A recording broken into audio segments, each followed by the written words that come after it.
ഈശോ മിശിഹായ്ക്ക് സ്തുതിയായിരിക്കട്ടെ. ചില വിശുദ്ധരുടെയൊക്കെ ജീവിതങ്ങൾ വായിക്കുമ്പോൾ വളരെ അതിശയത്തോടു കൂടി അവരുടെ ജീവിതത്തിലേക്ക് നോക്കിയിരുന്നിട്ടുണ്ട്. എങ്ങനെ ഇവരെ കൊണ്ട് സാധിച്ചു ദൈവത്തോട് ഇത്രമാത്രം വിശ്വസ്തത പുലർത്തുവാനായിട്ട്. ജീവിതത്തിൽ വിശ്വാസമൊക്കെ പരീക്ഷിക്കപ്പെടുന്ന അവസരത്തിലൊക്കെ ഈശോയോട് ചേർന്ന് നിന്നു. നമ്മുടെയൊക്കെ ഉള്ളിൽ നമ്മൾ ശരിക്കും ഒരു അന്വേഷണം നടത്തുന്നുണ്ട്. ഈ ലോകത്തിലെ എല്ലാ മനുഷ്യരും ആരെയോ അന്വേഷിക്കുന്നുണ്ട്.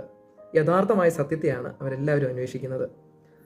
അറിഞ്ഞോ അറിയാതെയോ എല്ലാ മനുഷ്യരും അന്വേഷിച്ചുകൊണ്ടിരിക്കുന്നത് ഈശോയാണ്. ഈ ലോകത്തിന് ആവശ്യം ഈശോയാണ്. എല്ലാ മനുഷ്യർക്കും ആവശ്യം ഈശോയാണ്. ഞാൻ അന്വേഷിക്കുന്നത് ഈശോയാണെന്നുള്ള ആ ഒരു ബോധ്യം നമ്മുടെ ഉള്ളിൽ കിട്ടിക്കഴിയുമ്പോൾ ഈശോയുടെ അടുത്ത് ചെന്ന് ഈശോയുടെ വചനങ്ങൾ സ്വീകരിച്ച് ഈശോ ആഗ്രഹിക്കുന്നത് പോലെ ജീവിക്കാനായിട്ട് തുടങ്ങുമ്പോൾ ശരിക്കും നമ്മുടെ ലൈഫിനൊരു മീനിങ് കാണും.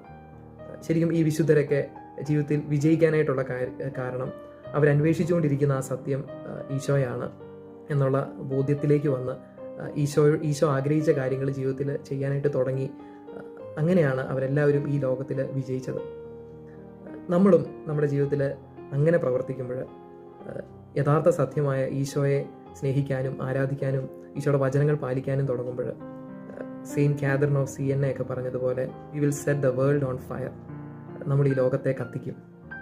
നമ്മൾ ഈ ലോകത്തെ സ്നേഹം കൊണ്ടും നമ്മുടെ ദൈവവിശ്വാസത്തിൽ നിന്ന് ഉളവാകുന്ന നന്മ പ്രവർത്തികൾ കൊണ്ടും ഒക്കെ നമ്മൾ ഈ ലോകത്തെ ശരിക്കും കത്തിക്കും.